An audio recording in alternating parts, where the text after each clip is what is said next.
Daniel, എല്ലാവർക്കും ഉള്ളതുപോലെ നിനക്കും ഒരു സംശയമുണ്ടെന്ന് നീ പറഞ്ഞു. എന്താണ് ശരിക്കും UK-യും ഇംഗ്ലണ്ടും ഗ്രേറ്റ് ബ്രിട്ടനും തമ്മിലുള്ള വ്യത്യാസം?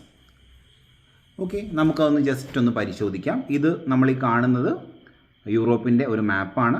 അതിൽ ഈ കാണുന്ന 2 ഐലൻഡ്സ് ആണ് യുണൈറ്റഡ് കിങ്ഡം എന്ന് എഴുതിയിരിക്കുന്ന ഒരു വലിയ ഐലൻഡും അയർലൻഡ് എന്ന് എഴുതിയിരിക്കുന്ന ഒരു ചെറിയ ഐലൻഡും.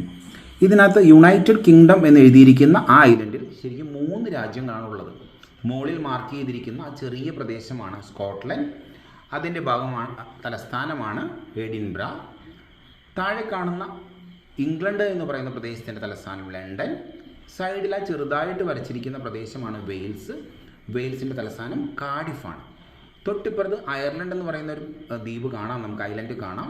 ഈ അയർലൻഡിൽ 2 പ്രദേശങ്ങളുണ്ട്. ഒരു റിപ്പബ്ലിക് ഓഫ് അയർലൻഡ് എന്ന് പറയുന്ന ഒരു പൂർണ്ണമായിട്ടുള്ളൊരു രാജ്യം.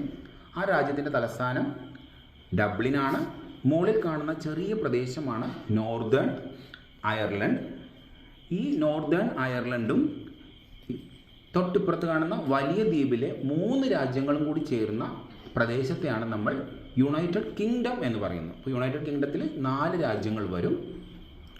അടുത്തതാണ് ഗ്രേറ്റ് ബ്രിട്ടൻ. ഗ്രേറ്റ് ബ്രിട്ടൻ എന്ന് പറഞ്ഞാൽ ഈ ഒരു വലിയ ഐലൻഡ് മാത്രം പറയുകയാണെങ്കിൽ അതിനെ നമ്മൾ ഗ്രേറ്റ് ബ്രിട്ടൻ എന്ന് പറയും. 3 രാജ്യങ്ങൾ ചേർന്നുള്ള ഈ വലിയ ഐലൻഡിനെയാണ് ഗ്രേറ്റ് ബ്രിട്ടൻ എന്ന് പറയുന്നത്. ഇംഗ്ലണ്ട് എന്ന് പറയുന്നത് നമുക്ക് മനസ്സിലായി. ഇംഗ്ലണ്ട് എന്ന് പറഞ്ഞാൽ ഒരു സെപ്പറേറ്റ് രാജ്യമാണ്, ലണ്ടൻ തലസ്ഥാനമായിട്ടുള്ള ഒരു രാജ്യം. നിനക്ക് ഈ ഒരു കാര്യം മനസ്സിലായി എന്ന് കരുതുന്നു. Thank you.